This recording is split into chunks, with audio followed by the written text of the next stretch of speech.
Reba, I actually was just going to start off with one question, which is like, what's one thing you absolutely love about procurement? Because when I speak to you, I get the sense that you actually genuinely like it. And I don't get that from a lot of people I talk to. Honestly, I think one of the coolest things about being in procurement is that we know a little bit about everything that happens at the company. I think there are so few roles that allow you to understand what's the marketing team doing? What's the engineering team doing? How is sales organized? What are the tools that they use to make them more effective? And I think that that's been really cool. I've been at Mongo for 6 years now and watching us grow from 800 employees to like roughly 5,000. Like I've seen like all of the teams evolve around me. And I think that's probably the coolest part, and being able to help people, right? Stakeholders come to us in situations, whether it's either urgent or they have a need they didn't anticipate or something happened, like we can be problem solvers. I think that's cool. And I think my team appreciates that too. Like we sort of are in the know about everything just enough to know what's going on, but hopefully not having to get too in the weeds with things, which we have to from time to time, depending on what problems are. But yeah, that's why I love procurement. It's interesting. Yeah, absolutely. And how do you feel like your team is received within Mongo? Like, is it well received? Because I talk to a lot of people where they feel like procurement is isolated from just about every part of the business. And they're often considered like a bit of a blocker, or they're trying to make that inroad, right? Where they can be connected with maybe with marketing, with finance, with the software engineers, and kind of talk the same language and can really help them. How are you positioned in the business? My team is split by category leads. So that way we can become experts and really build relationships with those individual stakeholders in the different areas. I think that things were different with me from day one. Like week one on the job, I set the team down and I said, what's our motto? Well, ultimately what we came up with is we want to be the most friendly, helpful, can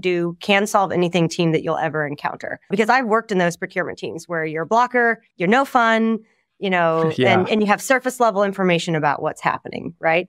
Well, I'm not seen as someone who's helpful and can do and friendly. People won't come to me or my team early. B, how can I actually help solve a problem if I don't know at least enough to be dangerous about what my stakeholders are trying to do? And so that's been our motto all along. We've added things on like most scalable or most end-to-end process oriented, but we've really always kept the core. We just want to be friendly and can do. And we've sort of built this reputation, honestly, that we're the first stop for people. So that's almost working against us now that we're so many employees because everyone depends on us for a number of things. But like, I think that the team takes pride in that people see us as problem solvers. People see us as a team who is helpful and not just someone who's there to block at the end. I think that when we do get new employees coming in for larger organizations, it does take a while to win them over though, because I know what type of environment they're dealing with, their former companies. And we had to reset that when they come into MongoDB because we want them to feel that we're different here at Procurement and MongoDB. I've got a few questions actually on that motto design. Had you done that anywhere else? Like, had you come across that in, say, your previous roles prior to Mongo? This is actually the first role where I built the team from the ground up. I've been a part of builds at multiple companies. I worked in manufacturing before. And I'd say at my first company, we did not have that type of environment. And when I moved on, I made sure that was something that leaders also felt because, listen, like the right procurement person is really just the opposite of a sales rep, right? We really are friendly. We want to get to know you. We want to connect with you on an individual basis. So as I moved to different roles, I saw the different types of hires that were being made and how that could impact the team's perception. So this is my first role where I built it from scratch and I really leaned into that. I think that like old standard companies was at a $35 billion company in my first procurement role, and we did not have that. It was an established team that was just heads down and like, we're blockers on everything because we want to check a box. And, as I moved roles, I did not want to be a box checker and didn't want to just have surface level information. Yeah, absolutely. That's the kind of work that is going to be phased out with tech really as well. So, I mean, when I took this job at Mongo roughly 6 years ago, there were so few procurement roles. Now every tech company has one, right? And like early on, it would happen far later than it is now. Like it's an earlier hire in that growth. So when about 2 years in, so 4 years ago, I was reaching out to large public companies that didn't have procurement teams, and now that just wouldn't happen. Pre-IPO companies are having procurement teams because they see it as a necessary role to scale. So I think that hopefully will change the perception because I think if you're a procurement leader in tech, you have to be different. The volume is too big. New vendors is a larger percentage of your day-to-day work. Like you have to be better in tech, I think, because especially if you're fortunate enough to be at a company like Mongo that's growing rapidly and being successful in the market. Like I have to change every year what I'm doing and think about how I going to prepare for 2 years from now. So it's a really good point of view there, actually. Like my time, like before Gatekeeper, I was in a fintech and we were building that out from the ground up. And we were like, actually, where's this business going to be in like 2-3 years? How do we build a process and everything that scales across the entire business as we grow from like 200 people to 500, then probably to 1,000 plus or wherever. So you have to be like 2 years ahead, like you say. How many people are in your procurement team? So Mongo, 5,000 people in total? We have about 15. So the procurement team is, when I first joined, we were 1.5. I had an intern and one other employee. And now we're about 15. So we are split between procurement category owners and the purchasing coordinator team. So the purchasing coordinator team sort of like does the overflow, lower dollar contracts. That allows our procurement team to do more strategic work. We do about half of our team, or I guess a third of our team is that purchasing coordinator team that's handling those lower dollar contracts. Yeah, and nice. one note that I've done here that's slightly different from a lot of my peers, each team member, if they are assigned, whether it's a new vendor or a requisition that's coming through, they own it from end to end. So this type of person does customer facing or vendor facing or stakeholder facing work, and this other person does the back end. Like I've specifically designed the team and to handle end to end.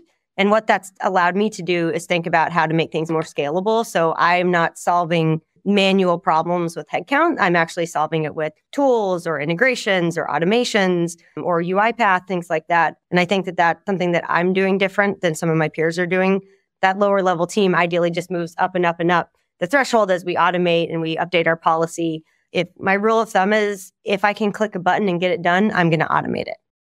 Yeah, absolutely. It kind of comes at your early point, right? Where in your first round in procurement, where people are just doing stuff to tick boxes, that work just isn't needed. In terms of the end-to-end management of your procurement team members, like why do you think people don't do that? Because that's the approach that we had in the fintech that I was at. Like everyone handles it from request, onboarding, the contract management, performance management, every single piece. They build up those relationships. And like you said, as you build better processes, automate, it just works, right? And when you've only got 15 people for 5,000, right? Why do you think people aren't thinking about that? And they seem to have like post-signature handoffs on so much? I think it's because you have to do that. You have to invest an enormous amount of time on your tools and your process. And procurement's not sales. So we have to be a little bit more scrappy, right? So oftentimes it's easier to hire inexpensive headcounts to solve process and systems issues than it is to say, hey, I'm going to work with my business systems team, let them know what I'm trying to do, be creative, fight for resources internally with FinOps operations. So that way procurement's integrations are prioritized over marketing or sales, right? And that's hard, right? Because we're competing. But in the end, it actually makes it a lot better for everyone, including the individuals that have been hired, right? They have real roles with real career paths, with like, they're excited to show up every day. They're not just like, oh, let me take this document, send it for signature, make sure it's done, and then upload it and do yada, yada, right? Like, it's like, no, when I hit a button to send for signature, I want all of that to happen automatically, and I want it to be automatically moved through 3 different systems and tagged to my PO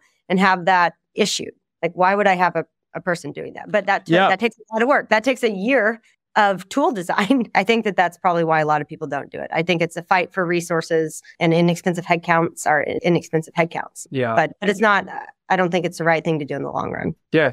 I mean, a couple of follow-up questions there. The first one is more around the skill set. So what kind of skill set do you think you have to, I guess, that stands you apart from people that don't think like that enables you to be so like process orientated, but not in a way in which means like, oh, I'm just going to do another like lucid diagram that documents this really manual process. Like, how are you thinking about this? I think I'm persistent. I think that by nature, I probably enjoy more operational work than other people. I also enjoy putting 5 tools on a table and mapping out this field means this and that system and that, and we should automate them, right? But like most people would say, oh, my business systems team should do that, but they don't have the industry. Oftentimes that person doesn't have the industry knowledge to understand how to do that appropriately, right? So I probably just like it, but also I just think that like the willingness to like roll up my sleeves and really be like, no, like this is solvable, like let's figure this out. I also spent a lot of time researching, tools, like I said, UiPath or anything like that. Like basically, like I said, if it can be clicked on a keyboard, it can be done via automation. And so I invested a lot of time in understanding integration technology, automation technology, because there's just nothing out there. There's no one procurement tool that does everything that we need at even 70%. right? Like there are tools that advertise that they can do it, but really like it's like 30% for one area and 20%. It's like that also creates a lot of it's underwhelming, right? It is, yeah. And so most people do segmented tools and don't integrate or automate them, which is why they end up with a lot of manual processes. That creates a lot of manual work. I was talking to a lot of people at Digital Procurement World in Amsterdam, and like so many were just talking to me about like, we have all these ERPs, we have all of these new, like these procurement tech solutions that we brought in, nothing's talking to one another, and it's just chaos. And like my first thought is always like, do you not like think about these challenges up front? And like to your point, that you are. Remember, this is new. This is new, though, right? So like I'm being a little bit harsh. A lot of my peers, this is the first time they're doing it. Or even if it isn't their first time, the technology is so new, right? So maybe this is their second time, but in 5 years, the whole slew of procurement technology is basically all different, right? Yeah. So like something that worked in the past isn't going to work today. So effectively, no matter how many years of procurement or tech procurement you have, like you're in a new role today. There's so many tools, like when I joined 6 years ago, that didn't exist, and they all exist absolutely. now, and lots of people are using them. But no one has quite captured a tool that can do everything that a procurement or procure-to-pay team needs at like some level of acceptance, in my opinion. The tech market has ultimately been underserved by tech vendors, right? At least the last 20 years. And a lot of the tech is outdated already. But like to your point, there's a lot of tech that didn't exist 6 years ago. And there'll probably be a load of new tech coming out, probably with Gen AI at its core, which will be super interesting. But in terms of your like process design, like it's come back, like I've worked in a lot of organizations, probably like your first one, where it was like, the process is going to be this, everyone's going to follow it. And what typically happens is everyone doesn't follow it. They find any way to circumvent it because it's arduous, it's not clear, there's no clear way to do intake. So like, what's your approach to bringing in your stakeholders from across your business to work closely with them to figure out, like, actually, we're here to, like you mentioned earlier, like we're friendly, we're can-do, we're here to help you. Like, how does that actually manifest in practice around processes?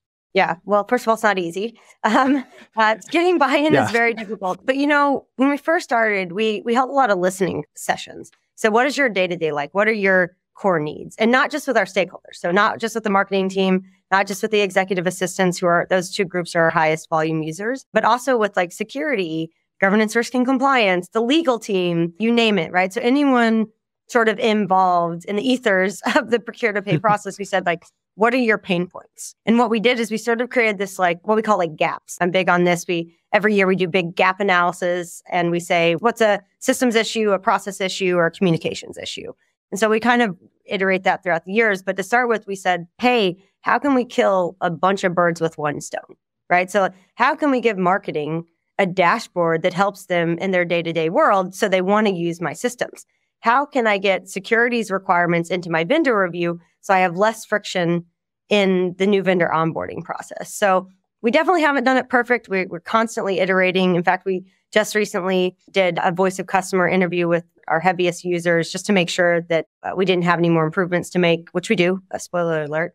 But, always. We really tried to say, what issues are you having? How can we solve them, right? And then we'd be honest. We'd say, well, okay, sorry, sales ops, like this won't quite solve your problems, but like we can get it done faster if you follow this process and you won't have blockers, Now, once they've gotten bought in, right, they're coming back to us and saying, hey, can we do this cool thing? That would be really helpful, right? And we try to make it possible. So we really tried to create this environment where it's like, this is not procurement. This is not AP. This is not just procure to pay. This is, what do you need? How can I solve your problems within, what I can control in that P2P space? And I think it's been great. I think one of the things that my peers do, and not just in procurement, around the company, right? Remember, I sign every professional services engagement and every software deal at this company. So I know what's happening just enough, like I said, to be dangerous. People don't iterate. They launch a tool and say, I launched it, right? Because it's painful every 6 months or every year to say, all right, how can I make this better? And like I said, I may or may not drive my business systems team nuts, but we end up ultimately with an incredible product and incredible process that is allowing us to scale as a business and allowing us to hire headcount selectively. And that's not just for our team, right? Remember, the marketing team now has data at their fingertips that they just hit one button. Maybe they don't need a data analyst to build dashboards. Maybe that already exists in one of the P2P tools that I have, right? So it's it starts out as, hey, tell me what you need. Let me build that. You iterate on it year over year, quarter over quarter, if you're growing as fast as we were. And you build that trust. And then they start to see, oh, if I just work with them, if I get my information in the P2P tools, I actually have a benefit for it. And, I think that's really powerful. And that's where the relationship really starts to be, they're not just friendly, they're actually thinking about how I can scale better than without them, which brings that buy-in to a higher level. Yeah. That last point you just made about making sure your teams around you, they can scale and perhaps save a little bit of headcount. It gets to a point, right, where I guess at MongoDB, where obviously profit massively is important in such a competitive area that you're in. It's it's a hard area and you're doing really well there. Can you optimize? Can you save a little bit of money on process, on the people you bring in, or like you said, selective headcount, bring the right people in that are going to make a difference. So that's a really cool framework. I think this is actually where procurement leaders need to lean in, right? Is because it's hey, it is not the world that I entered tech in 6 years ago doesn't exist today, right? It's a whole new ballgame. And the instant the economy changed, all this, what's that saying? All of a sudden I've become a very important individual. We had always made ourselves that, right? But now it's the time to lean in. If you made some mistakes in the past, lean in and go figure out what are the gaps. Bring in an independent consultant to do those interviews if you think that will yield better feedback. Reestablish the relationship, because a lot of the information we have, especially for certain high volume stakeholders, it's information that they need, and they're probably replicating that in some other way when we have it at our fingertips. And trust me, if you can save a couple of headcount from a leader, right? They will force their team to use your product, and hopefully they'll enjoy it, right? I want to make that clear. But yeah, it's a lot of iteration, and right now it's time to lean in because team size is being scrutinized and headcounts and funding are not coming in as easy, no matter what company you are and how big you are pre-IPO, post-IPO. We have to all sharpen our pencils, and procurement is really in a unique position to capitalize on that and to really help companies. Yeah. It's by the way, it's super interesting listening to you talk, because you talk about procurement and 90% of people or talk with about procurement. So just on that, it's amazing. And that was a really cool, actionable framework that I think almost anyone, even if they don't have, I think you're a testament that you've got 15 people in a business of 5,000 in a really high growth competitive area, and you're able to do it. So it kind of calls out people who can't do it. There's probably something else holding them back there. Reba, I was just going to finish up here with just a few, these are just quick fire questions, but how many vendors and contracts are your team responsible for?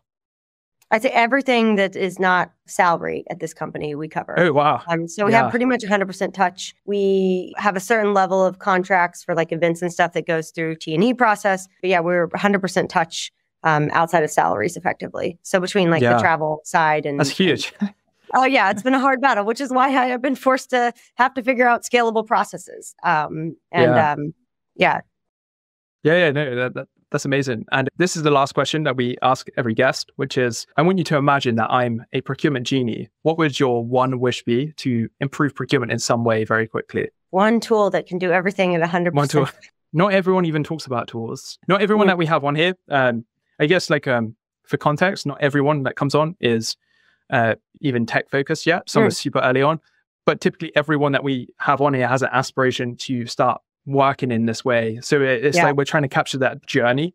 And that's why I was really keen to speak to you after speaking to Michelle Vita as well at Datadog, because the two of you in particular have done a lot in this space at the other end of that journey. She's another one of my gal pal power gals, if I do say so about her. But I think that it's, I guess some advice I give to some early stage companies is listen, I started with nothing. Literally, we had nothing, right? We started with a G sheet that we said, all right, anything that you're working on, put it in here, right? Step one, build data for yourself. Because if you can't somehow quantify level of work increasing or, maybe shadow IT that you're not able to touch and things like that, how can you actually effectively build an effective plan to ask for more headcount, right? Or to ask for tools or to ask for investments. And I think where a lot of people go wrong is you have analysis paralysis. It's nope, start with a simple list. What is everybody doing? What are they covering? And try to uncover through expenses or working with AP, what am I not covering? What am I not covering that I should be covering? You have to slowly build the facts. I tell this to my team all the time. You want to fight with facts, not feelings, right? So if I have no facts because I haven't tracked anything, how do I have a fair fight? That I'm just going in, that I feel overwhelmed. You need to go in and say, hey, month over month, my team's workload is growing by XYZ. I need tools to do this. I need business systems support. And, I need a team size that reflects what the business wants to take on. And also, that has to do with the risk level of the company, right? So we have 100% touch because we have a low risk tolerance. So like, I can't make magic. I'm not a genie. I'm not a procurement genie. I can't make 100% coverage happen with 0 people and 0 tools. It's just, I'd be losing people left and right because it would be a miserable job. Be the worst work you could be the worst. Yeah, be the worst imagine, all right? the time. But like, it starts small. So like, if anyone's out there, with their don't know where to start, it's like, just start tracking stuff. Start building your business case month over month, quarter over quarter. Do some what I call investigative journalism to figure out like, what do you not know that you should know, and then go from there. Like, be working with leadership, but it takes a while. Like, it took me a year and a half to get our PO system approved. A year and a half. Like, we almost went into COVID without a imagine that. And honestly, imagine that, right? Like, but it took me a year and a half. Now, like, that I build that credibility and built my business case year over year. Like, when I ask for something, show them the proof, I show them how it's going to scale, and they say yes. But it took a year and a half of fighting with facts to get the first initial trigger done. So it does take a long time, but I hope that my peers today are in better positions than I was 6 years ago when procurement was still a relatively new function for high growth tech companies. So Reba, I just want to say thank you. That was awesome. And I appreciate you coming on. Yeah, thanks so much, Daniel.